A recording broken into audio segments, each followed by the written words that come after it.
This is episode 76 of the Mullins Over Music podcast. I have this week Ricky Jab. You may know him as the guitar player for Taylor Acorn. You may know him for his cool music touring videos, or you may know him for his band Unsafe Unsound, which absolutely rips. I mean, whatever you know him for, you know he's a cool guy, and you're definitely going to want to check this out. Welcome, everybody, to the Mullins Over Music podcast. I'm your host, at least until the robots take over, Austin. I'm here with a special guest. Thank you for coming on, Ricky. It's good to have you. Thanks, Austin. Pleasure to be here. So, we start off the podcast with two very important questions. One being the fun fact question, which we tried to do this once already, and uh, so maybe you have a fun fact for us, or maybe we'll have the same conversation. Who knows? Let me hear what you got. Well, I did not think about another fun fact for myself, so I'm gonna go back to what I said the other day. But I love playing Dungeons and Dragons, so I'm a big D&D nerd, and I'm still curious to hear about what you wanted to share after the podcast about Oh yeah. D&D. Thank you for reminding me about that. I will definitely let you know. It's a For surprise for sure. the podcast, so I can't share it on it. Oh, neat. Oh yeah, Okay. All that's a right. cool idea. So, of course, our second question that we talked about was our fun surprise question. And I have to ask again so the people know your favorite sandwich. What's your favorite sandwich? So we've made it clear what a sandwich is. So we Oh I yeah. was debating whether or not the bread is allowed to connect or so we established that it can as long as Yeah. the roll is split. So that answer is a Philly cheesesteak. I'm born and raised in Philly, so I gotta rep my city and God, I do love cheesesteaks. That's totally fair. Hey, and you know, go the birds because Go Birds. Yep. my grandfather was a big fan of Virginia Tech because that's where Oh, he's sick. from. Okay. And like Michael Vick ended up going to Philadelphia Eagles, so that became his That's team. right. And Yep. they've been my team about as long as I've been alive. So Right on. Well, I went to Penn State, and one of the recent alums was Saquon Barkley. So he originally was in the yeah, Giants, and then when he moved to the Eagles, we were so stoked, and it was amazing. It was an amazing run for him too. oh yeah, for sure. Yeah.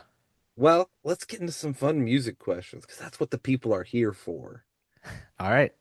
I want to start with we're gonna frame this as your musical superhero origin story. So take Okay. me as far back as you want to. You can take me to coming right out of the womb if you feel you can go that far. But really just tell me what got you into music and how you ended up where you are today. That's a good question. Let's take it back to maybe elementary school. Okay. At the time, I spent a lot of my time in in the car with my dad. So, Yeah. it was just whether it's like going on errands or going to school, things like that. I spent a lot of time in the car with my parents, and um, my dad would always have the radio on. Usually the just pop radio. I think it was Q102 Philadelphia. But a lot of the times, like I think around the age of like 6 or 7, I started playing a little game with myself. And if the game was if I was listening to a song that I was unfamiliar familiar with, if I didn't know the song, I would try to play a guessing game where I would try to guess the melody or what the singer was about to sing. So I think that was my first level of music inclination of just like understanding theory without really knowing what theory was. Actually, I still don't really know what theory is, but Nobody uh, ever yeah, really what is theory? Uh, exactly. I'm not musically trained to this day, but at that young age, I was playing that little game where I would try to guess the melody or try to predict what the singer is about to sing. And I would say I'll be like 75, 80% right, I think, Yeah. if I can recall. So so at that point I enjoyed singing a little bit. So I would like sing along to music or just hum along. But I was also really shy. I never my parents were not musicians. And I'm the first of three children. So music was never really a thing at in the household. So kind of kept it to myself. And I think I remember in second or third grade, um, we had music classes, and in music class, my the music teacher, Mrs. Brown, she decided to just have host auditions for the choir in the middle of class. And at that time, I was like, I do not want to do this. I'm too nervous to sing. I don't want anyone to hear me sing. And she would like get two kids at a time to go up to the piano and sing uh My country, 'tis of thee, sweet Yeah. land. Yeah, I was like, okay, this is weird. But That is an odd when it choice was for my song. turn, she could tell. Was that? I said that is an odd choice for song. Oh, it is. It is. It's very much an odd choice. But when it was my turn to sing, I don't remember who was next to me, but I was basically hiding behind that kid's voice, where I was basically like lip syncing because Yeah. I did not want Mrs. Brown to hear my voice. But she knew I wasn't singing, and called me out, and I just couldn't do it. I could not project any sound from my voice. So I think it was about recess time. The bell rang. She dismissed all the kids, but she didn't let me go. And she says, you're gonna stay here until you sing." And then I don't know how long it took, but eventually I did. And then she said, "All right, you're joining the choir." And I'm like, "What?" This is third grade, second or third grade. I'm like, "I'm joining the choir now." So that meant, I think, staying after school, or maybe it was, I don't know, maybe there was an allotted time for people to kind of do extracurriculars in the middle Yeah. of the day. But next thing you know, I was in the choir, and I loved it. I actually had a really good time. Like it was fun, like learning music. Even if the songs were simple and there was no harmonies at the time. Maybe if there was anything, there was like a two part, and like one person, like one half the choir singing one thing, the others singing like a counter melody or something like that. Yeah, Yeah. pretty basic arrangements, but I really enjoyed it. And I think the earliest piece I can remember us singing was something from the movie Anastasia. That's what I can remember. I don't But even remember anyway, that so movie. I barely remember the movie. I barely remember the soundtrack, but I just know at the time I really enjoyed the Anastasia, like the score, Yeah. or the soundtracks. And I think we sang something off that. I had a great time, and I think I did choir up until fifth grade. Um, then in middle school I decided not to, because I think I was being a preteen. I didn't really want to do as much extracurricular stuff. I just wanted to hang out with my friends and things like that. Yeah, of course. But eventually, like I was like listening. I was being more exposed to alternative music. So I got exposed to bands like Linkin Park, Good Charlotte, Simple Plan, um, and that's what got me into rock music. So I started like leaning in that direction. And my best friend, who was also my neighbor at the time, um, out of nowhere just said, "Hey, we should start a band. Like, let's do what these guys are doing." And I was like, "Yeah, sick. That's awesome." Um, and I said, "I want to be the drummer." And then he's like, awesome, cool. I'll be the lead singer. And then and I think our other friend was decided to be a guitarist or something like that. Okay. But um I asked my parents, hey, I'm gonna start a band. Can I get a drum set? And my parents just said no, absolutely not. We were living in a two-bedroom apartment at the time, Okay, fair. and there was just no way that we would be able to have a drum set, you know. And at the time, I don't think any of us knew that electric kits existed. Um, I'm sure they existed at the time, but I had no idea. I only knew what I knew. Yeah. So, but my parents said, well, if you want to play an instrument, what about guitar? So I talked amongst my friends like, hey guys, I can't be the drummer of the band. I'm gonna have to be the guitarist. And then my friend was like, it's okay. Like I can pick up the drums because I have a garage, so we can practice in my garage. And we're like, okay, great. This this Worked just works out. out. So yeah. So then I at 12 I picked up my first guitar. My parents got me a an Epiphone Les Paul Special 2. It was a bundle that had like the cheap Epiphone guitar with a 10-watt amp. And yeah, that was I think it was like an early birthday present too because I remember because my birthday is actually in September, but they said, well, you know, summer's here, you know, let's this will give you something to do. Yeah. And just consider this as an early birthday present. I'm like, all right, sick. Um, but yeah, so that's when I like started like diving into guitar. You know, I think one of the first songs I remember learning. Well, I think first song that most guitars I've learned was like "Smoke on the Water." Dun, Yeah. dun, dun, The wrong dun, version dun. too. Yeah, yeah, exactly.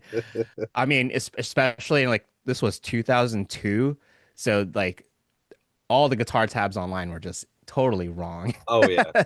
But you know, I only knew what I knew, so I was like, okay, this is what I see. But so after I got Smoke on the Water out of the way, I think I learned that one riff from Black Sabbath, it was, Iron Man, dun, dun, Yeah, dun, yeah. dun, dun, dun, dun. And then I learned Smells Like Teen Spirit, you know.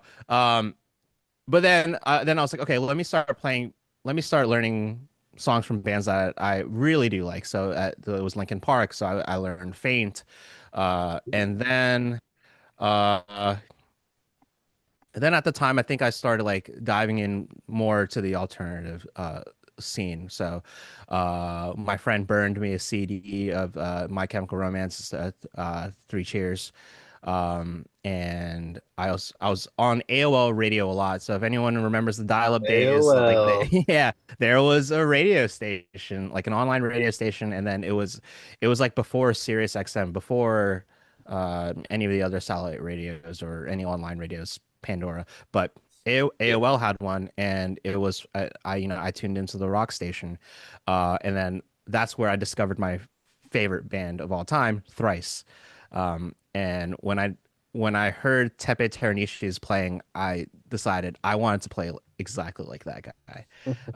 So I went through their entire discography, just like started like learning riffs from like The Illusion of Safety, The Artist in the Ambulance, and um, that's when that's when I like really started taking guitar seriously and also songwriting. So that was around the time where I decided to start writing original music. But oh my God, my riffs were so trash. I, It always I is at yeah, first. yeah, dude. I was using it was a desktop app called Tabit. It's basically what it's Yeah, I basically know what Guitar you're Pro talking about. before Guitar Pro. Yeah, so it's Tabit. And you know, August Burns Red, JB uh JB their lead guitars used it back then too. Um I wonder if he and still uses it. I wanted to that'd be crazy. Oh man, I know that Tabit actually discontinued their services, which is a shame because they had such an awesome catalog of guitar tabs that were Wrong and right. wrong and right. But like surprisingly, there was a community that was really actively trying to be as accurate as possible. So, um, and that's when you know that's also around the time where I was starting to trust my ears more than tabs, and also had this weird like passion for transcribing some stuff. So I was like, Yeah.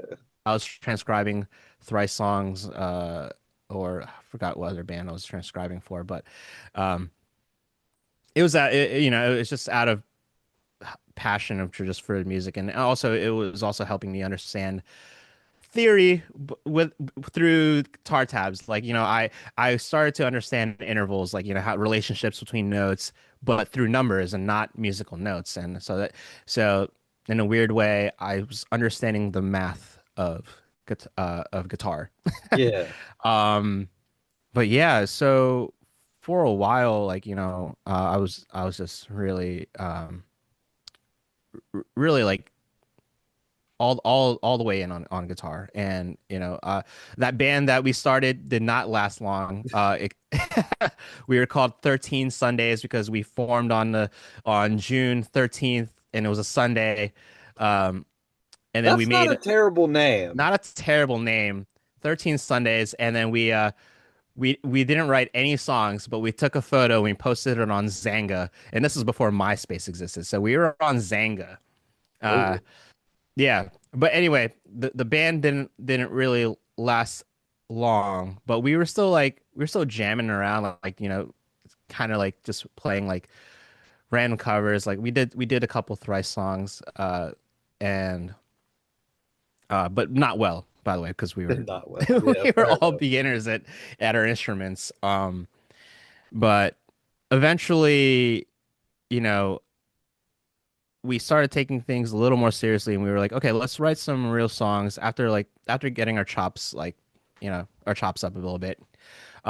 We eventually like rebranded and called the band Frozen Obscurity, which is, I don't know if it was a better or worse name. And then we renamed it to Final Oath. But anyway, this is all high school at this point. But we were Better actually than starting to play. 14th Sunday. Yeah, sure, sure. But no, it was cool though, because like that's when at this point we were actually writing like original music. I wouldn't say it was great, but um we were we were writing to the point where we were actually playing like some house shows. We even like did Battle of the Bands type stuff. We even like opened up for some local acts, which was cool. So we got that experience of just like playing live music. Um, and all of us were just like excited to just be doing anything like that, or just being part of the alternative scene. Um, but eventually, like, we all graduated, and then we all had to, like, I enrolled at Penn State, and that was 4 hours from Philly. So, you know, basically the band kind of just like broke up, right? So we are like, okay, Of well, course. we've done our time, and we had a great time too.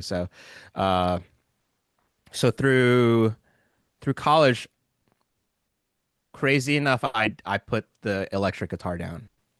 And it was weird because I think I did it primarily because I wanted to. I hate myself for this because I wanted to kind of fit in with the rest of the kids in college, and I I couldn't find anyone that also enjoyed the same music I did. Yeah. So I kind of, if for lack of a better word, conformed. Yeah. I changed the way I dressed. I changed the music I listened to because I just wanted to fit in, Yeah. and so I was getting into like uh more like a little bit of like pop, R&B, but and then I picked up the acoustic guitar, so I kind of leaned into that, and then like worked on other skills on guitar, like whether it was finger picking or just chords. Like, I don't think I ever really played a G chord, like a true G chord, up until until college. Wait, Then I which had to learn. version of the G chord? Because there's still like technically three different ways to play Yeah, that stupid thing. yeah. Well, so if we're going from the sixth string to the top string, I would do the 3-2 open open open three, something like I that. do the So 3-2 open open 3-3. open up 3-3. I Okay, yeah, call yeah, it the yeah. rock G, I The guess, rock G. is what I Yeah, I always think hear it as. Yeah, I think I go back and forth between the 3-3 and the open three. Yeah, So whatever's easiest at yeah, the time. yeah, exactly. Um, but I started getting familiar with more like more mainstream songs. Because God, I hate to say this again. I was that guy. I was that guy that brought the guitar to the parties, or or to like. I was that guy because I don't know. Just I was. It was like my comfort blanket, You if need you a will. guy like that every once in a Yeah, while. yeah. I'm looking back at myself like, God, why'd you have to be that guy? Um, yeah, I brought the guitar a lot. But I people only wanted to hear the songs they know. So I was like, Yeah, so I learned Wonderwall. I learned Everlong. I learned like the things that people could sing along to. yeah, But because of that, it did help. I think it did help or influence my songwriting skills. Because I mean I didn't really realize it till like recently. It was like I started becoming more familiar with like how pop and how more mainstream artists would write, and it kind of um you know yeah. helped me That makes understand sense. the formula behind it and things like that.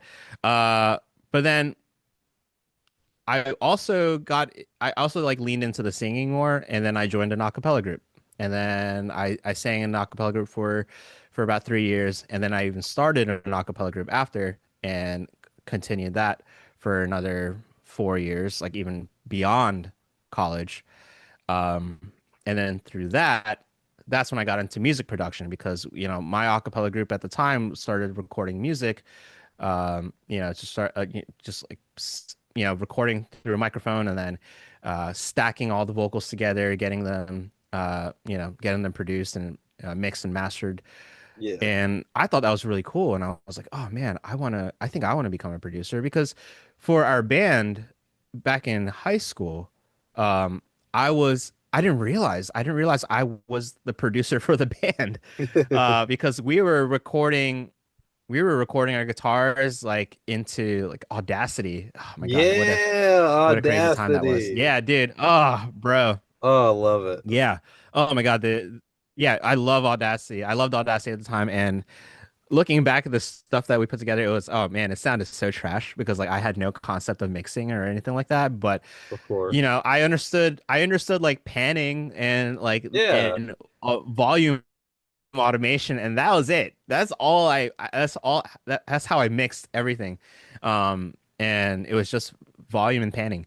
yeah, But yeah, so when I got into the acapella stuff and started getting interested in producing acapella, uh you know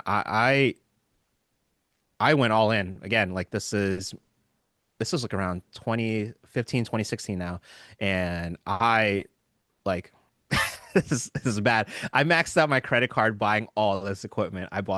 Uh, I bought an interface, a new laptop, a microphone, like mixing monitors, all of it. I just went all in, yeah, and because I was like, I want to I want to be able to do this. And so around 2015, I was working a full-time job. I was in the tech industry. I was working 9 to 5. Um, and for the longest time, like music had always been a hobby. So I never really viewed it as a career, but I just loved music so much that I still wanted it, to be a part of my life. So, you yeah, know, I was like, why not get all this equipment? I'll get to learn some things here and there. And eventually, like after I bought all the equipment and started like learning music production and then started uh applying that with my old college a cappella group, I eventually turned that into a side hustle. And I was working with a cappella production company to record college groups like around the East Coast, which was sick. So I got that experience as a tracking engineer, and a vocal producer. I would like like for a couple weekends at a time. I would just like drive to a college campus and spend the entire weekend working with students, just tracking vocals. So I did that for the longest time. Um, and then, uh, all right. So around 2017, I had gone through a really tough breakup.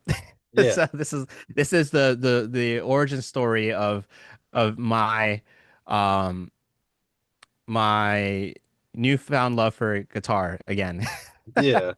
So went through a pretty bad breakup, and then I was living in like around it near DC, Northern Virginia at the time. Yeah. Moved back to Philadelphia to be closer with my family. Um, but at the time, like I decided to just pick up the guitar again, and I bought a new electric guitar. I bought a PRS SE Santana, got it off eBay, That's and a good one. I loved that guitar. It was so sick. I ended up selling it, Ah, but it was so awesome. Yeah, you but broke my heart. it's okay. I have a two other PRS SEs, but Okay, that's fine. yeah, but I it was that was my guitar at the time, and it was awesome. And just to be able to dive back into alternative music and just start writing riffs again. And then now that I understood music production, I was able to like record guitars again the right way. Um, and I I also bought a my first drum plugin. I think it was Get Good Drums, the Matt Halpern signature pack. Oh, And yeah. then my instrumentals started sounding like more like real, or Yeah. it's just like it just started sounding more produced. I guess that's the better term. So I got excited about that. I'm like, oh man, this is awesome. I can actually like write instrumentals without feeling like my stuff sounds like shit. It's like Yeah. it sounds. At that time I don't think it was perfected, but it sounded better. Yeah. Which at the time was really inspiring. So I'm still doing acapella at this time. That's my side hustle. Now we're gonna go to 2020. This was Okay. the height of the pandemic. Yeah. So I'd been working for my tech job for 7 years at this point. And at the height of the pandemic, I got laid off. And at that point, I was like, all right, well, what am I going to do now? And I was applying to other jobs in the tech space.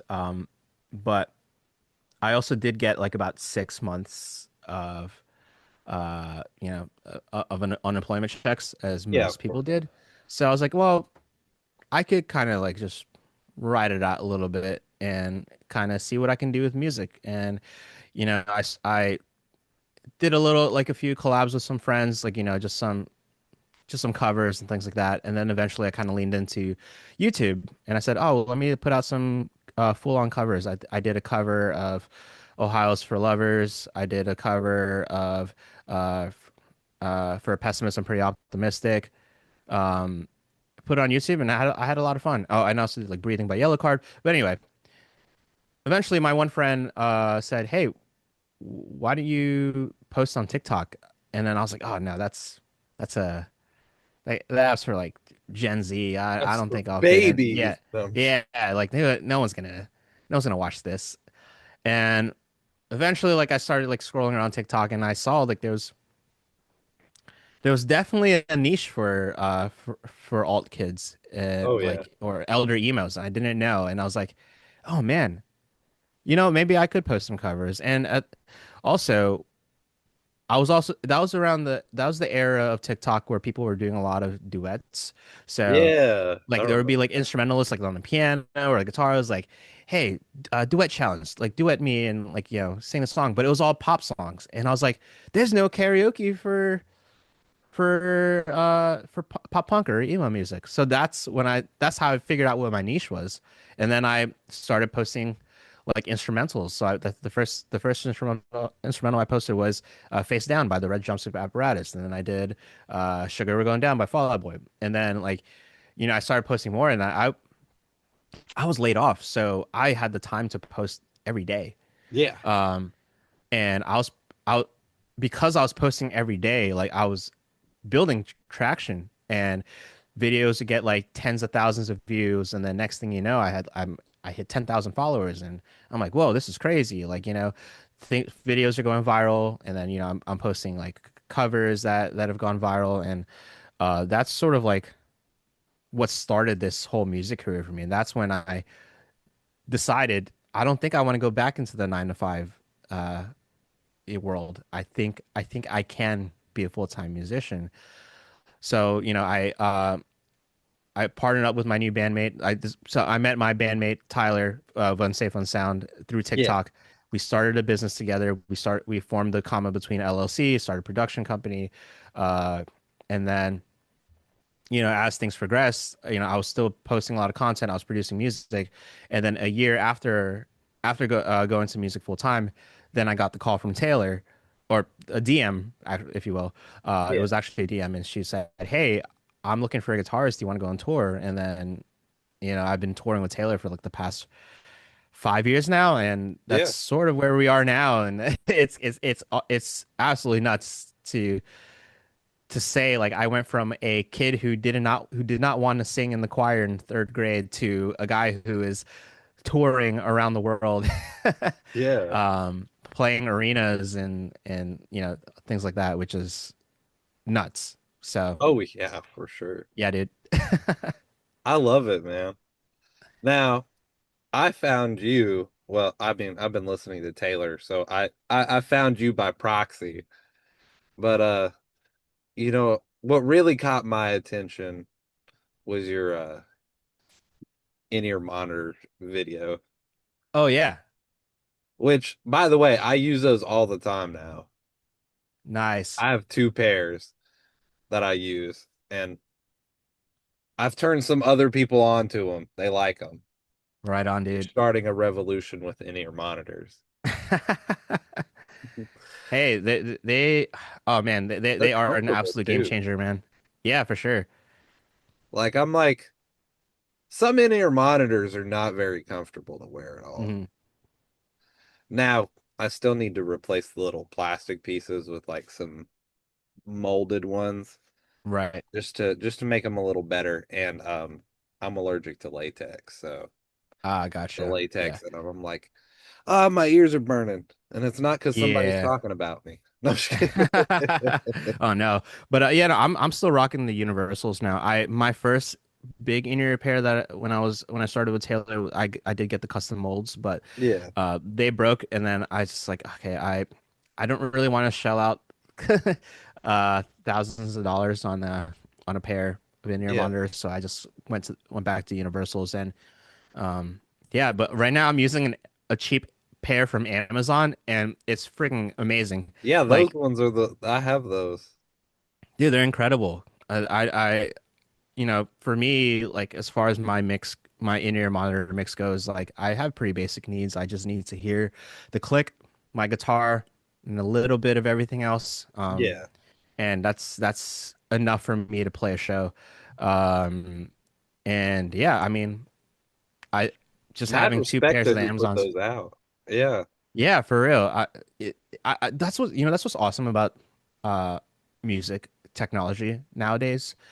Um, it's just so much more accessible and affordable to do anything. I saw a post on Reddit today. I think someone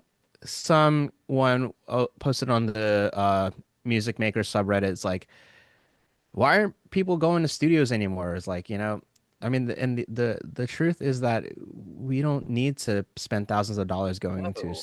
to a recording studio. Uh, some of the Grammy-winning songs were made in a bedroom because Yeah. they just have their interface, their headphones, their monitors. Everything can be done at home. I mean, and it's because the gear is more affordable, the software is more affordable. I don't have an amp. I haven't owned an amp in years, and because now I can just comfortably plug my guitar into the interface and hear so many, like hundreds, thousands Yeah. of amp simulations. I can get the tone I want from my computer without having to dial the tone and piss off my neighbors like in my Yeah. house. It's awesome to have this accessibility.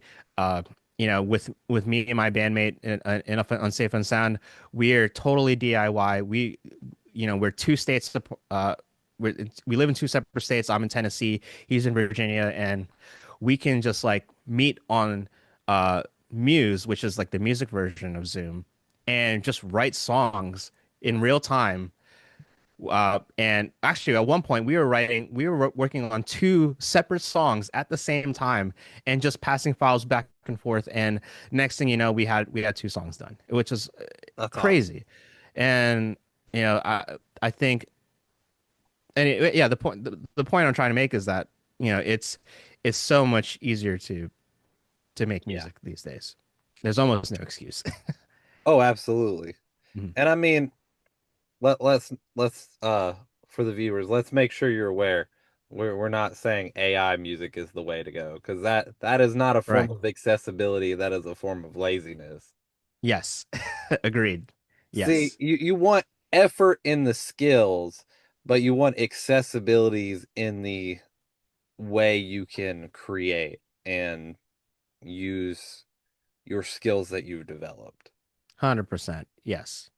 I think I saw something. I saw something today on Threads, and somebody was like, AI music is good because, or he said, AI music is still music because there's somebody putting in effort to create the prompts and to do No this and way. that. So I'm like, I can think of 12 different things that I could just throw in there all in within like 30 seconds I hope and that make a person was just whole rage track. baiting.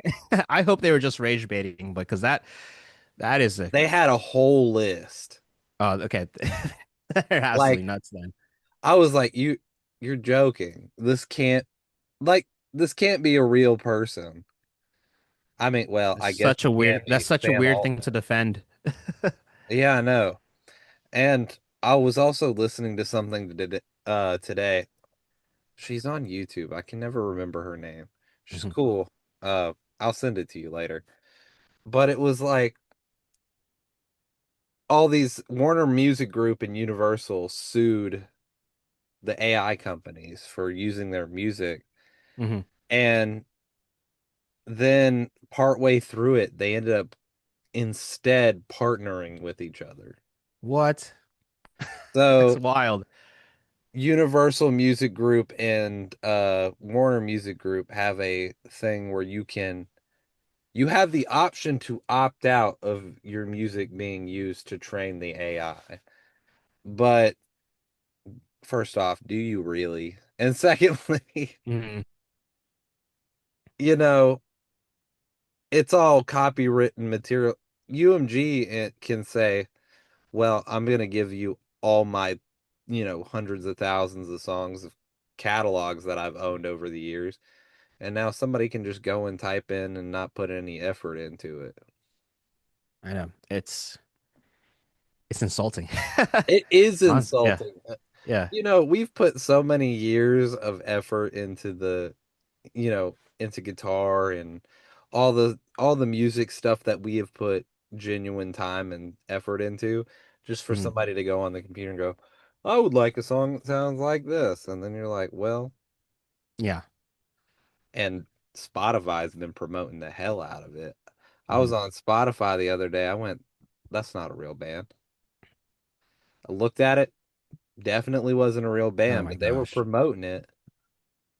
In The fact, worst thing, yeah. uh, And I would see influencers on TikTok. They're like, "Oh man, this song is amazing," or like, "What is this melody?" or type of things. And then you see all the comments like, "The song's AI. Like, why would you support this?" It's like, yeah, but then there are people who have the wrong take. There's like, "Well, it's if it's good, it's good." I was like, "What? No, that you're allowing, you're enabling for this sort of things like to continue to happen, and that's hurting the music industry as a whole."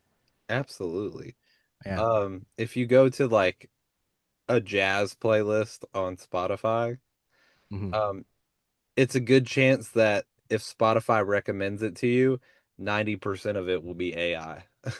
That's crazy. And there's just something, even if the song has like, if you listen to it and like theory wise, it would make sense. Like, oh, these chords fit together and, this melody makes sense in context. there's just something uncanny about AI music that you're Hmm. just like, I know this is AI for sure. Hmm. Yeah, you definitely need like I feel like some people would have the ear to for it, but those that don't, that's where the problem starts because Yeah. then they start to spread that misinformation information that, this song is, you know, Yeah. is created by humans when in fact it's not. And then, yeah. And then The of the course scary they're the, making yeah, all the the scary money. thing is that it would overtake Yeah. the And of stuff that we're course we're doing. not getting any money from that. No. These people who took 10 minutes to throw in 100 prompts into AI and release them all. Yeah. I'm not getting any money from that. No. That- Same. People have made thousands upon thousands. Like I saw the other day, an AI artist was making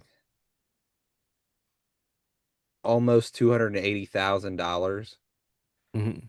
in that week alone Wow. because they just pumped out song after song. And Spotify, I don't know if their algorithm promoted it or they were like, oh, well, this guy's making a lot of music, let's promote it, or however they do it.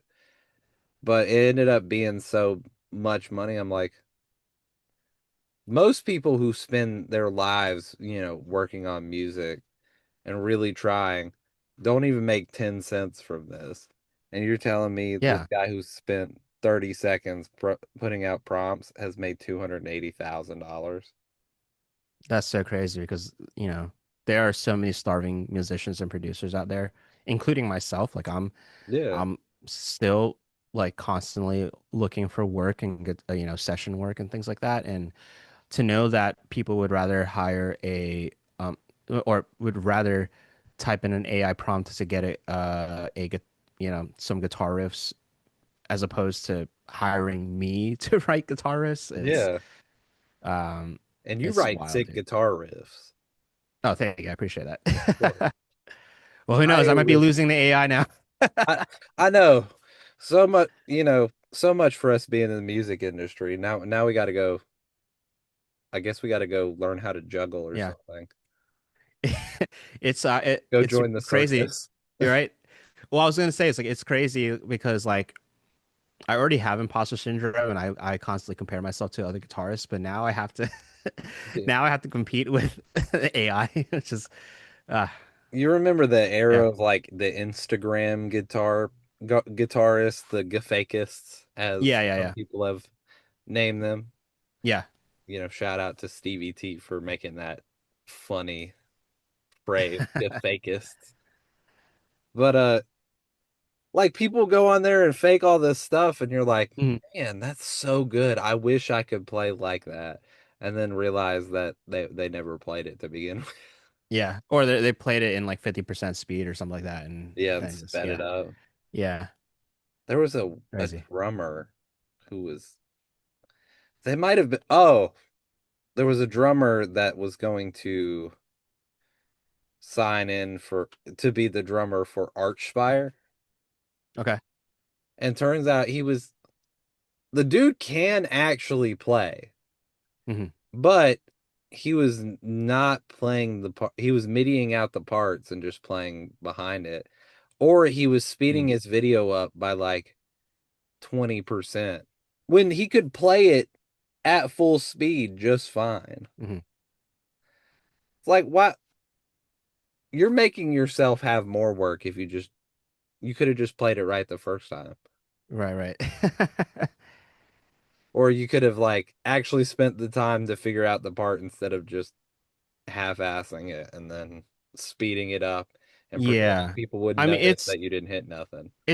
I mean, it's one thing if you like, if you've MIDI'd out simply to to create Yeah. like sample dubs, but I mean, if you're, yeah, that's an interesting way to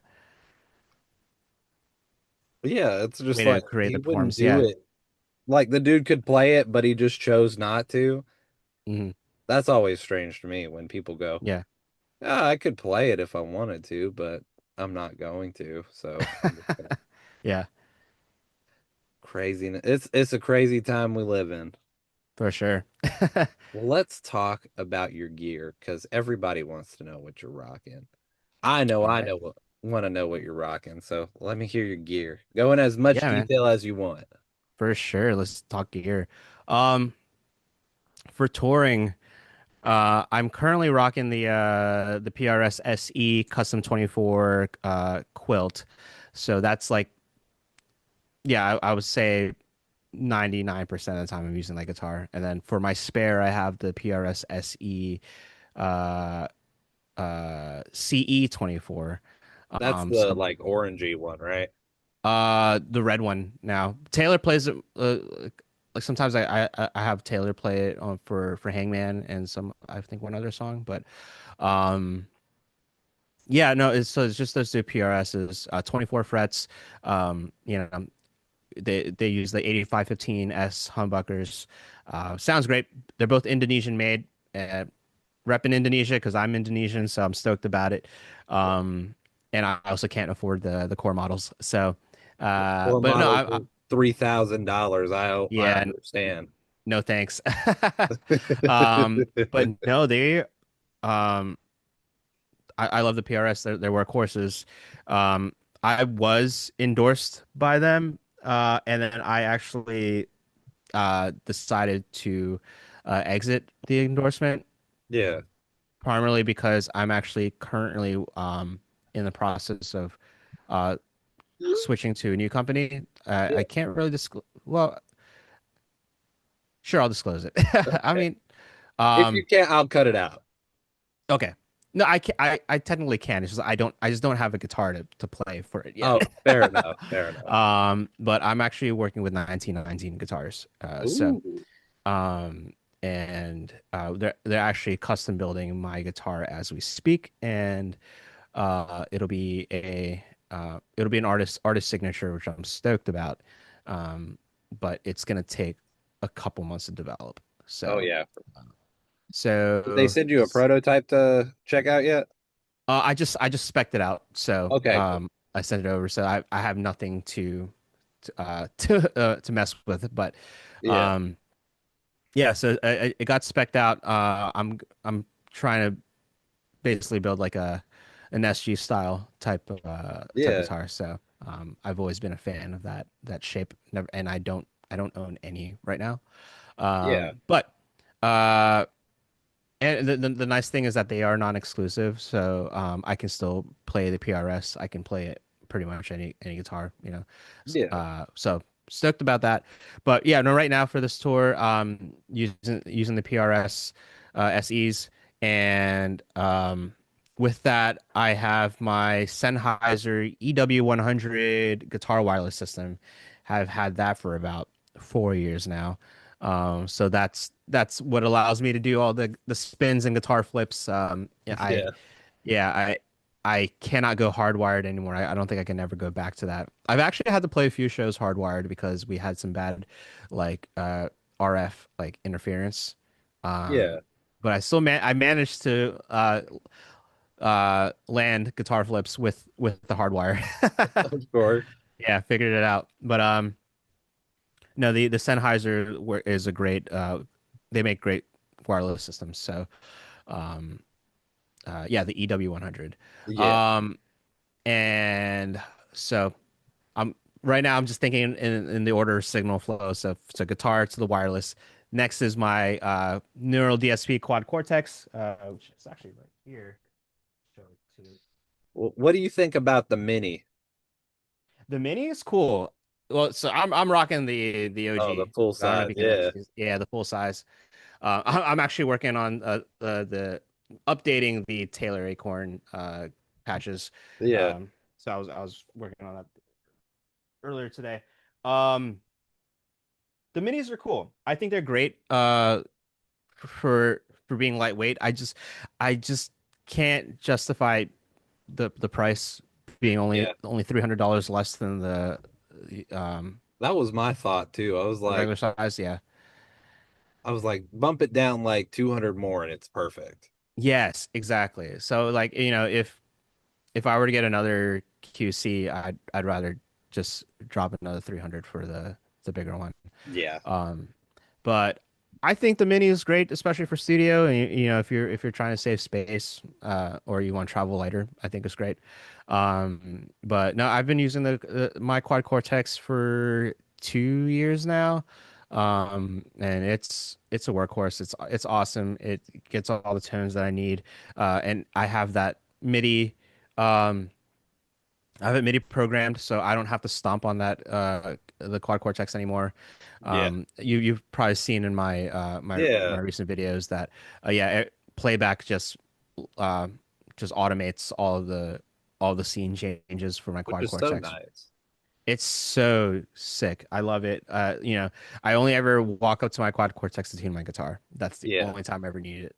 Um, and let's see, what else am I using You for know my the rig? band Carcosa? Yeah. I'm familiar. I know of them, but I Yeah. don't quite listen to their music. But what about them?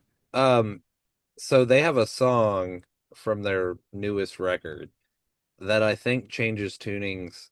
He said like 46 times. So he Yeah, has it midied out to change the quad cortex 46 times. I'm like, that's crazy. that's insane. First off, that's cool that you can do that, hmm but also that's kind of insane in general. Yeah. Well, that's the other what I love about the transpose feature on the quad cortex is that I don't have to really change guitars anymore. Because in the earlier years of me touring with Taylor, like I would have our tour manager Victoria just you know hand off guitars for guitar changes, and it was always stressful because like we had you know our set was timed, Yeah. so you know I would only have like 30 seconds to change guitars and switch wireless packs and things like that, and there were times where I would miss my cue because like we didn't make the switch on time. Yeah. But now I can just play with one guitar and change the tunings because like Taylor with all of Taylor's songs, like there's I think there's like four different tunings. Like we have drop D, half step down. There's some one there's a song that's in drop C, and then two songs that are in drop B. Oh, really? And Which songs yeah, are those? um, Blood on Your Hands is drop B, Oh, okay. That and Cheap Dopamine's in I play in drop B. I don't know how Dan records it, but I played in drop B. okay. Good Riddance is in drop C. Goodbye Good Riddance is drop C, and then Yeah. most of the other stuff are in drop D. Okay. Yeah. And then for the songs that were written in standard tuning, I've Just relearned put it it in in drop. drop D. Yeah. Yeah. So, I do that too. yeah. It's easier. No, It is. It is easier. I love the idea of just like when it comes to power yeah. chords, just have one finger on it. So, yeah, because this can get exhausting after a while. Oh yeah. Yeah. I'm like, I'd rather do this than this. Yeah, exactly. So, I don't think I have um, a single guitar that's in like a standard tuning anymore. same, same. Um, But yeah, that's that my touring rig is pretty Pretty light. simple. Yeah, Yeah. it's light. It's because the quad cortex is doing a lot of the heavy work. Yeah, I only bring two guitars. But as far as what I have at home, like when you know I recently just got a Squire Classic Vibe 60 is Jazz Master, and I'm currently in the process of modding that. I'm trying to convert that into a baritone. Um, Nice. yeah, so I'm I really need a stoked about that, baritone. dude. Oh, baritones are so sick. I I've had one. always wanted one, but Yeah, I've never like purchased one. So dude, it sounds so beefy. It just brings you into a whole nother world. It's like I absolutely love it. And right now I'm trying to convert this Jazz Master into a baritone.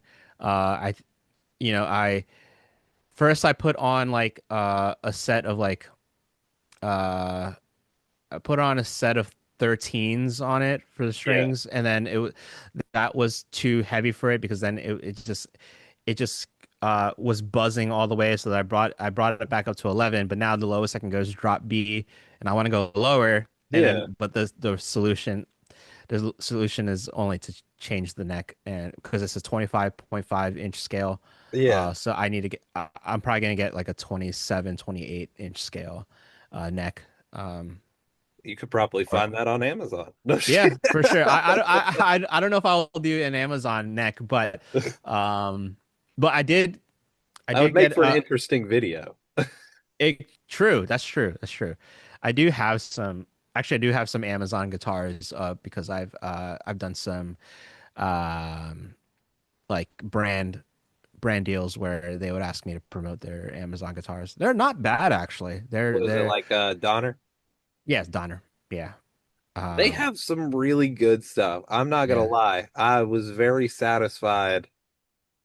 I usually recommend them to like the e-kits, like the beginner Yeah. e-kits when I'm I have a teaching Donner stuff. E kit as well. Yeah, They're sick. Yeah, they I mean, they they do get the their job job. done. Yeah. Yeah. Um I was pleasantly surprised with the Donner metal guitar. It's their I think it's their DST or DMT 100. Yeah, two humbuckers. It's a matte finish. It feels nice to play. So, um, that if I were to recommend a Donner guitar, it would be that one Yeah. for sure. I don't Um, necessarily recommend their acoustic guitars, but no, no. uh I don't recommend a lot of acoustic guitars because there's specific ones you know are going to sound good every time you grab them, and then other Yeah, ones you're like, it could be the best guitar you've ever played, or it could be the worst. yeah, Quality control. for sure. I'm actually I need a new acoustic guitar. I ended up selling my Taylor GS Mini, Yeah, specifically because I needed the funds, yeah, but I haven't needed an acoustic guitar. But I feel like it would be nice to have in the arsenal. yeah, Because like for touring, the nice thing is that Gibson has been hooking us up with loaners. So yeah. the JS45 and Hummingbirds that you would see on the Taylor tours, those are all loaned by Gibson, and which is awesome. So they're That big is shout out to awesome. them for hooking us up with the acoustics. Gibson's always had some really good acoustic guitars. Oh, absolutely. Yeah. I don't have a Gibson acoustic guitar. I have a Kona. Oh yeah, I think so. I think it's a Kona. It's this deep red with gold highlights on it and like gold hardware. that's cool. Nice. Uh, my grandfather bought it years and years ago, and so he was like, "Here you go. You can have this for your first guitar." And I was like, "Sick." And Right so on. that I haven't needed another acoustic guitar since. I have had a couple. Mhm. RIP my Ibanez one. Nice. Uh, Yeah. I don't know what happened to it, but I woke up one morning and the headstock was like this. Oh, I was like, "What happened to this?" Because I don't remember. I didn't set it down in a weird way, yeah. but the headstock was just completely off of it. And I was like, That's this is, wild. yeah. So I didn't pay for that one, so I Yeah. tried it. Funny story. I also owned an Ibanez acoustic, and the story with that is that my mom found it stranded in the middle of the park. How did that end? Someone just left it behind. It and then I ended up using that Ibanez acoustic for maybe a year. The action was so high, like at the time I didn't really know how to adjust the neck. Yeah. But that was when I was like 16. But it was cool. I was like, all right. I think my problem was I had it in a low tuning. Mm, okay, That could have been it. maybe. Who knows? Yeah. Instruments are an anomaly. Sometimes they just break for no reason. Yeah. Well, I'm gonna knock on wood and hope that mine don't break for no reason. Oh yeah. Yeah. I've got all my instruments in good shape. They're in their cases and whatnot, or on a Mhm. stand. There Yeah. should be no reason for them to break. Well, maybe my cats, but they're known for jumping off of things. So, oh, they especially like to. I have a small keyboard that I leave on my desk, Right. and they do like to stand on it. I think they think that they're helping, Yeah. which you know what they did help one time that he played a note that I actually needed. So You I don't. have to you got to credit your cat as a songwriter now. Oh yeah, he will be credited Yeah. on a new song coming out. Yeah. He, Awesome. he he hit that one note, and I was like, I actually did need that. Thank you. Yeah. That's awesome. Well, let's talk about some some of your personal influences. Hmm. And I'm gonna turn it on its head a little bit. I want three that are musical and two that are non-musical. Oh, okay. And influential in what way? You take that how you will. Okay. Whatever influential means to you, Okay. I'll start with music because that's the easy one. of course. Um, so first was one I've already mentioned, Tepe Teranishi of Thrice. That uh his guitar work is what really like catapulted my journey as a guitarist. Um, Another musician would be Mark Holcomb of Periphery. Um, I've Shout out. always loved his style. Yeah, always loved his style of playing. Loved his PRS. I think that's he's the reason why I picked up a PRS guitar. Um, and yeah, just showed me new ways of writing. By the way, these two guitars are like have some Asian heritage to them. Yeah, Tepe is I don't know if he's full Japanese or half Japanese, but and then Mark Holcomb is half Filipino, I believe. yeah, So shout out to Asian guitarists out there. that's right. And then yeah, who's a third musical influence? Oh man, I say it's, you know what? From a producer standpoint, I gotta say Nolly Get Good, Yeah. also of Periphery. Always love Nolly's mixes. And Respect to yeah, GGE for being like the coolest drum plug-in company. yeah, exactly. So yeah, Nolly has definitely inspired me to to be a better producer, and so anything he touches, I'm like always gonna like listen to or like any video, whether it's tutorials or any product he puts out, like I'm always gonna just like look into it. Yeah. Yeah, he can take all my money. Oh yeah. Yeah, He has taken a good bit of my money already. yeah, exactly. All right, so non-musical influences. Oh, that's tough. Um, you know what? I'm gonna say Anthony Bourdain, Okay. because I love traveling and experiencing like new foods from He's the different travel cultures. man for Yeah, sure. yeah, and you know, I think one of my greatest joys of being a touring musician is being able to find all of the like restaurants and all the restaurants in especially internationally, and just being able to kind of immerse myself in other people's cuisines. um, and yeah, I mean that's what I always get most excited about, like when I'm on the road. um, so if anyone's listening to this and you have recommendations from your hometown, please let me know. If I'm playing in a city near you, please let me know. When you come through, I got something for you. Dude, please. I would love that. I've got like Uh, six places. I'll let Sick. I'll tell Okay. you and you can pick. Okay. Great, great. I'll take all the recommendations. But one more influence that is not musical. Yeah. Um, wow. I know that this is a hard question because it's not everybody's like, what's your influences? And you're like, well, this guitar player, this band, and then nobody thinks about the influences that influence you outside of music. Like Yeah, I'll be watching musical influences will come from the strangest places. right. One song that I wrote recently, I was watching a video by a YouTuber named Kong on the worst PS1 games of all time, ranked by Metacritic. Yeah. And I was like, I'm inspired for music now for some reason. So it was just so random. That's But I wild. was like, this is, you never really think about it, but things can Mhm. just hit your memory and you go, oh, you know what? Yeah, I Yeah. like that. I mean, okay. I don't think I can pick a person, but I would. Okay. Can I pick an entity or Oh, yeah, you can, or it can be franchise? anything as long as it's non-musical Okay. inherently. Okay. Okay.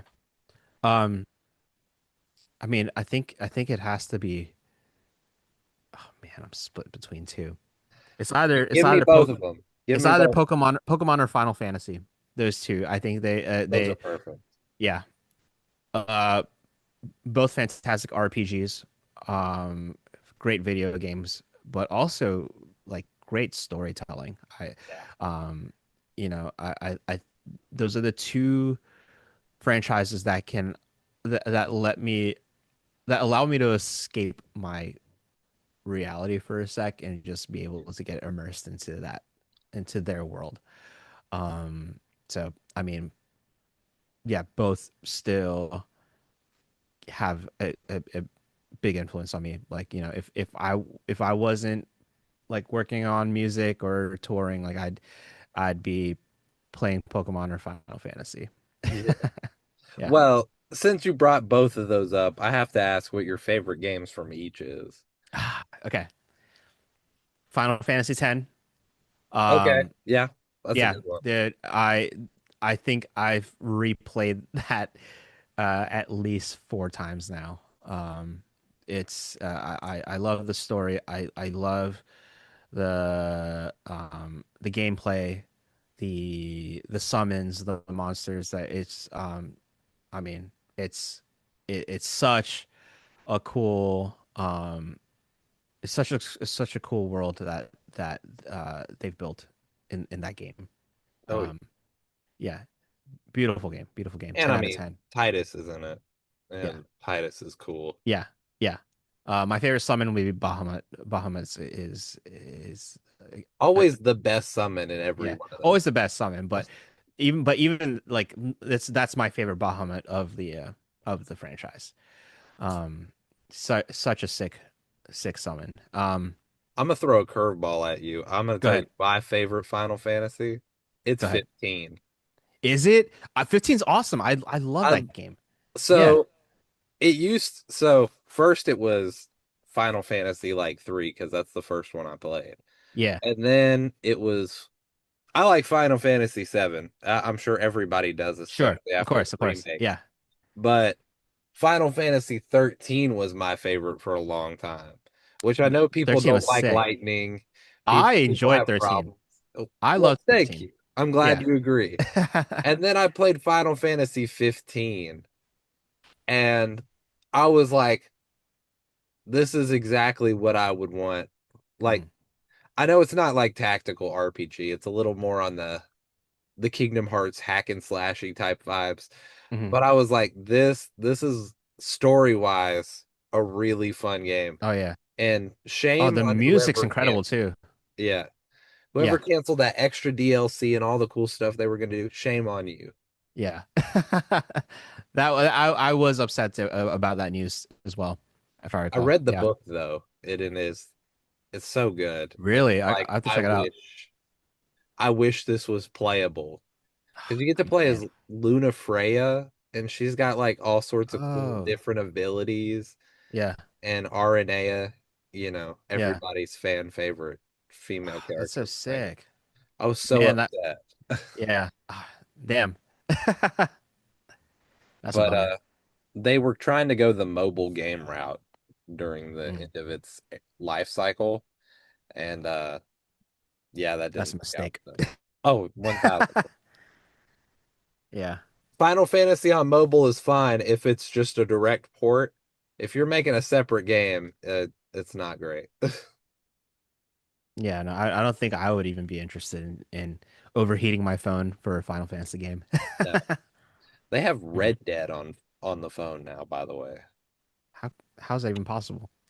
That's a good question. It runs fairly decently too. Okay. But you do have to go through Netflix to play it, I believe. What? So So- you have to I have have a so many Netflix, questions. you have to have a Netflix subscription, go into Yeah. the app and click that you want to play the game. Then it'll take you to the iOS App Store to have you download Red Dead. And then after you've downloaded it, you go into the game and download some more.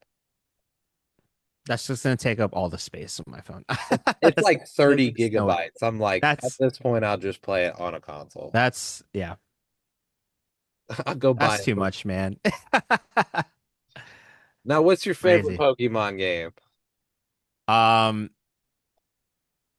Gen 2, man. I mean, I'm a Gen 1 kid, but Gen 2, they like, gold, silver. Oh It's an man. upgrade Huge in upgrade. every way. Two regions in one. Um, and then knowing the 251 Pokemon is manageable. Yeah, You know, knowing who exists is manageable. I mean, don't get me wrong, I love the new games, and Wind and Waves is going to be cool. I'm stoked about Wind Waves because also uh Indonesia is being represented. So Yeah, it's um uh just kind of get a feel for that. It's gonna be sick. getting a new Um, Charmander. what he's is You there get like a a new variant. version? Yeah, like A a region variant? Oh, variant sick. of Charmander. Okay. And that's why According to Charmander the is my leaks, favorite starter. according to the leaks. Okay, okay. That's awesome. Well, Charmander is my favorite starter, so I would be stoked if Respect. that is a real. Yeah. Um, but yeah, no, I mean I love the new games. It's just so hard to keep up with, all the new Like Pokemon. 1 billion Pokemon now. Yeah, exactly. I like to keep it simple, and hang out in Kanto and Johto. Yeah. Yeah. I did really like Platinum though. That was a good one. Is that the Diamond third? Pearl Platinum. Yeah, okay, cool. Yeah. I vaguely remember that one. Yeah, yeah, yeah. See, Yeah, I that's had it. a DS and Pokemon Diamond was like the first game I got with the DS. Nice. And then Platinum was the one I got after that. Jesus, there are 1,025 unique species of Pokemon. Yeah. I Jesus. I can't Plus, keep up with that. yeah, it says this doesn't count alternate variations Hmm. or the mega evolutions or the what is that? The The Dynamax, Dynamax. Yeah, yeah, yeah. which had some sick, pretty cool ones. I Like enjoy Dynamax. Yeah. it's a shame that they keep those new things around for a single game and then they go, that was fun. That Yeah, they'll dump it, but they'll keep Mega Evolutions for some portions. I don't know. yeah. It's weird. They pick and choose what they want to There's keep. a new Pokemon game out, by the way, if you didn't know. It's The free. Pokopia, or is it a different game? Pokemon Champions. Oh yeah, I heard about that. What's the yeah? It's basically like the modern take on Pokemon Stadium, right? Yeah, it's just Pokemon battling. I saw Hmm. my little brother playing it the other day. I was like, what Yeah, is this? He's like, Pokemon Champions. I'm like, are you actually yeah, doing anything? Because it was like a good 3 minutes of just back and forth transfers of like yeah, stats. I was like, are you actually playing this game? He's like, yeah, it's like regular Pokemon. I was like, oh, okay. You had yeah. me concerned for a second there. I was like, this looks boring. Well, you can now because of Pokemon Home, you can transfer your Pokemon or you can use the Pokemon in your Pokemon Home to play Yeah, champions, and then but if not, you can also rent Pokemon in the game to be yeah. like it's like in-game renting. Like I think they'll allow you to hang on to a particular Pokemon for a certain amount of days before you have to swap out. But yeah, it's pretty sick. I mean, sometimes Oh yeah. I'll look into it because I do sometimes I do just prefer to just battle instead of like you know Yeah, having to wandering roam around. around and stuff. Yeah. Yeah, yeah, yeah, yeah. Pokemon Stadium. What was the Wii version of that? That was Battle Evolution, right? Battle. mm, Yeah, I think so. I I don't had remember. that, but I didn't really play it all that much. Gotcha. Yeah. I don't think I did that so much. I did play Stadium though, Yeah. and that is the Stadium was awesome. quintessential Yeah. that that is the quintessential console Pokemon game. Well, it was sick because like you could literally just like get your red and blue cartridge and then, hook Yeah. it up and then, you're using your actual Pokemon, which is sick. Gotta respect the innovation that Game Freak and Nintendo have with those Dude, games. honestly, like so much respect for that. Even if the newer games aren't as great as the older ones, they're still good. Mhm. I 100%ed the Pokédex on what's it called? Scarlet and Violet. No The way. regular That's one sick. anyways. Nice. I just did main game, a little bit of post game, but I've kind of lost interest in the catch 'em all Yeah. part of the game. There's Mine is so just many, it's yeah, just too much to keep track of. yeah. I'm more of the be the best, Yeah, like be the like no strongest. one ever was. Yeah, yeah. But catch 'em all, that's a tall order. Oh yeah. It was easier when Ash only had 120 of them to catch, and then Yeah, even Ash didn't complete that goal. yeah. He keeps releasing Pokemon. I It's know. like, hey, bro, Dude, dude's so what's your ridiculous. problem? How'd you lose your Charizard? What's your deal? He left that with Professor Oak, and during the last season, he did use the Charizard like twice. Yeah, But I'm like, just keep him in your party. Clearly, he's like the best Pokemon you yeah, have. Quit that. Quit being stupid. The yeah, the reason you keep losing is because you keep only taking Pikachu. yeah, I guess that's what happens when you stay a 12-year-old boy for 20 years. yeah. You're bound to have some developmental challenges, I guess. Sure. Your brain doesn't develop and neither does your body. But your Pikachu is at level 100 right now. Yo, Pikachu is like level 4 billion at this point. Yeah. I remember you could get Ash's Pikachu as a like mystery gift Yeah. for what's the Sword and Shield. Yeah. And I have that one and all the variations of hats that he had. That's Like sick. 15 of them and they all just have different hats and I'm like Yeah. this is why I play Pokemon for Pikachus with hats. Love that. Well, I've got some final questions for you, my friend, to All wrap right. this up. First, I have to ask, and we got to know, what is the hardest song to play on the Taylor Acorn set list? Oh my gosh. I meant to ask that Uh, earlier, but I was like, now I have to yeah. ask. It's a good question. I'm gonna have to go through look at our set list because that's the only way I can only visualize Yeah, what we're doing. Um, oh, I man. have what you played last time on Setlist FM. Oh yeah. Yeah, I love Setlist FM because I go, what songs am I gonna hear Yeah. coming soon? That's Taylor Swift, not Taylor Acorn. Let's see here. I mean, You guys played a good bit of songs. You played 14. yeah. I'm I should go on Setlist FM. That's probably the best way because I was looking for a Spotify playlist. Yeah. But I that think I wasn't know helpful at which all. one's the most difficult one, but Well, I'm curious to know what you think is the most difficult to play. so just off of pure listening, I think it's either shape shifting, I feel like it's a, how do I explain it?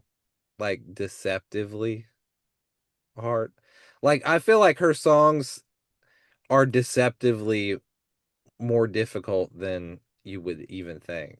Does that make sense?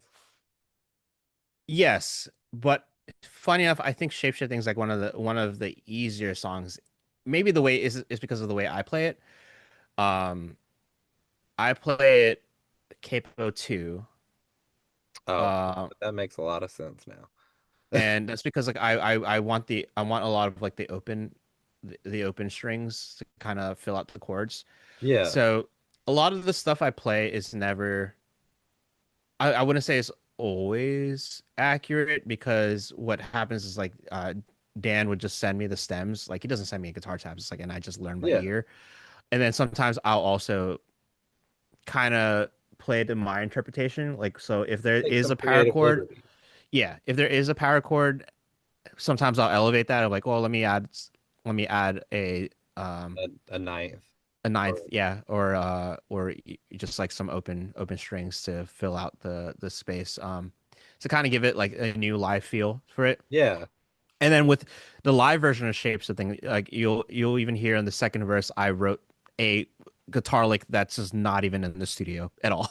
yeah, So I guess arguably that would be harder because like I even like do some like light tapping in there too. yeah, That's about it. But shapeshifting is definitely, I wouldn't say it's like one of the hardest songs. Weirdly enough, the song that, okay, this has a lot to do with me as a player. yeah. I hate arpeggios. I And agree. and because I hate arpeggios, I think I wouldn't say it's hard to play. It just feels awkward to play. Yeah, It feels awkward to play because like the way I play is like I need to make sure that all the strings like ring out clearly and that I don't create any dead strings. So like I always feel stiff playing it and and and I'm okay with it because it's the one song where I don't really need to move at all on stage and that the song is cheap dopamine. okay. It's That the makes sense. it's the intro arpeggio that I have to play. Um and yeah, so I try not to move too much for that one because like, I'm so focused on getting the arpeggios right. Yeah, Um but yeah, I would say mentally it's harder for me because I'm so focused on just like making sure I'm playing all the right strings. yeah. Um That makes total sense. physically demanding, hard, and this has to do with just physio Yeah, physiology. I can't say the word right now. Is it physiology? Anyway, I think so. crashing out is hard for me physically because of the stretches that are involved. Actually, do I have my guitar here? Yeah, well, here I got this guitar here. Hey, Um, it's the 5/9 stretch. yeah, I write those for myself on purpose. Sorry, I totally botched that riff. But yeah, no, it's that 5/9 stretch. Yeah, It's fine when I'm sitting down, but when I'm standing, it feels harder to play. And then sometimes my hand feels like it's cramping up. yeah. Yeah. So I feel that. yeah. Some riffs Um, are just so much easier to play sitting down than they are standing they up. are, yeah, dude. And it's because like sometimes I have my guitar strap like lower, so Yeah, I have to like angle it weird. And yeah, that's stretched. Um, I don't love playing that. And playing Crashing Out is like what Crashing Out is usually number 9 or number 10 in the set. So at that point, my hands are already exhausted. yeah. Yeah. Okay. But yeah, I say those two. For cheap dopamine is mentally stressful for me, and crashing out is physically demanding.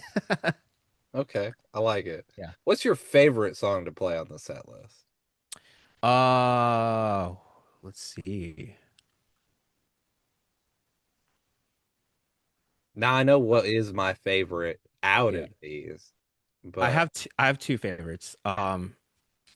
Goodbye Good Riddance is up there. I think it's how did you one of know the that was my favorite? it's so energetic. It's fun to play. It's the riffs are sick. Um, yeah, no, I have a lot of fun playing that. The other one is Blood on Your Hands. Because like we're playing in drop B and I like being able to play that low and then also just having hearing the crowd just yell better run motherfucker that part's Yeah. fun too. Yeah. But those, I would say that those two are my favorites to play. Okay, I like that. Well, we've reached the end, and I have just a few more questions to round it out for us. And the first one is, what? No, that it doesn't start with what. That was ridiculous. Oh yeah, it is. What are your plugs and shout outs? Plug yourself, plug the things you do, shout Yeah. out the people you want to shout out. So I know most people know me as the Taylor Acorn's touring guitarist, but I'm also in a band called Unsafe Unsound. So if you're into post-hardcore music / metalcore music, our influences are Under Oath, Soberstein. We also like Counterparts, Misery Signals, bands like that. We do have original music out, so check us out, Unsafe Unsound, and we do have a new single called Forever Endeavor that is dropping on May 15th. So I don't know when this episode will be We'll out, be out but before then, so go check it out cool. on May 15th. May 15th, yeah. So there's that, and any other plugs? I mean, I also have some covers on my Spotify too under Ricky Jab. You can listen to that. But yeah, I say that's all the plugs I have right now. Okay. And also, Well, obviously, check us out on tour. Like I'm going on, if I'll be on tour EU with Taylor tour Acorn and yeah, the Europe and UK. So that'll be from April 19th till May 11th or 12th or something like that. So Yeah, if you're in that area, or that part of the world, come to a show. sounds great. Mhm. And of course, I have one last question for you. Mhm. And that is, what song do you want to have as the outro to the episode? This is literally technically the hardest question. I mean, well, I gotta plug my band, so I'll give you an Unsafe Unsound song, and let me figure out what that is. Uh, let's go with. I mean, we'll give you. I'll give you our most recent single that we released last year called "Faux Dependency." So I we do can. really like that one, so Awesome, cool. Well, we'll sign great off with that. choice. Sounds Ready? great. Well, thank you Awesome. all for watching. Go follow Ricky. Go see him at the tour if you live in the UK, EU area. Or if you don't and you like flying, go do that. People are flying. So I know some people are flying from the States to catch that tour, which is sick. I might have to do that. You should. I might. I'll let you know. Mhm. But, follow him. Go check out the cool stuff he's doing. Follow his band Unsafe Unsound. Follow the podcast. The buttons are left, right, up, down, wherever they usually are. And we'll see you on the next one. Peace out, Thanks, everybody. Austin. Later.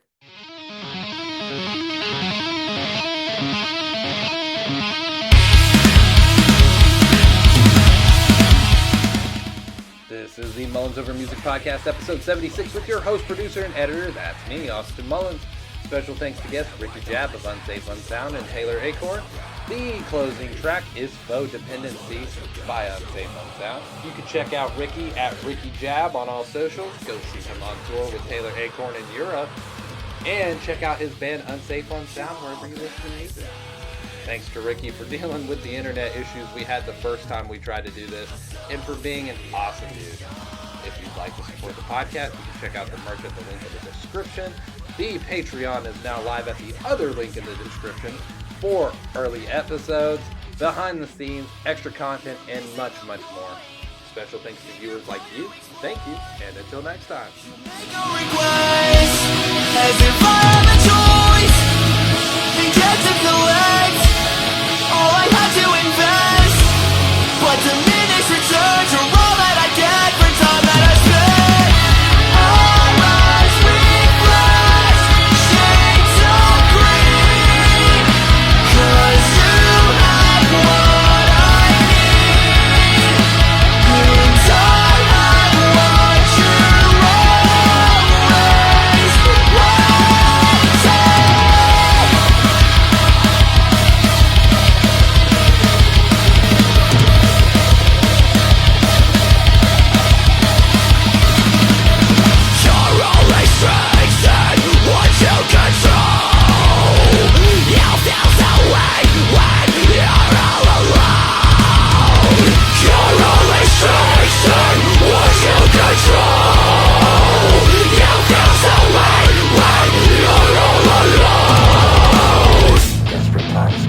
desperate measures, and there's nothing more dangerous